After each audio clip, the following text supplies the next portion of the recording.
தமிழ்நாட்டில் இன்று முதல் 5 நாட்கள் கனமழை பெய்யக்கூடும் என சென்னை மண்டல வானிலை மையம் எச்சரிக்கை விடுத்துள்ளது.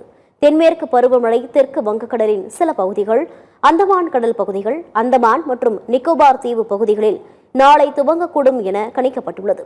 இதன் காரணமாக வருகிற 19ஆம் தேதி வரை தமிழ்நாட்டில் பல்வேறு மாவட்டங்களில் கனமழை பெய்யக்கூடும் என தெரிவிக்கப்பட்டுள்ளது. இதன்படி இன்று நீலகிரி, கோவை, தேனி, திண்டுக்கல், மதுரை, சிவகங்கை, ராமநாதபுரம் ஆகிய 7 மாவட்டங்களில் கனமழை பெய்யும் என கணிக்கப்பட்டுள்ளது.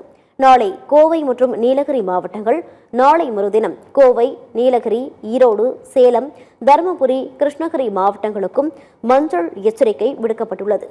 மேலும் மே 18 மற்றும் 19 ஆகிய 2 நாட்கள் கோவை, நீலகிரி, தேனி, ஈரோடு, சேலம், தருமபுரி, கிருஷ்ணகிரி ஆகிய 7 மாவட்டங்களிலும் கனமழை எச்சரிக்கை விடுக்கப்பட்டுள்ளது. மன்னார் வளைகுடா பகுதியில் மணிக்கு 60 கிலோமீட்டர் வேகத்தில் சூறைக்காற்று வீசக்கூடும் என்பதால் மீனவர்கள் கடலுக்கு செல்ல வேண்டாம் என அறிவுறுத்தப்பட்டுள்ளது.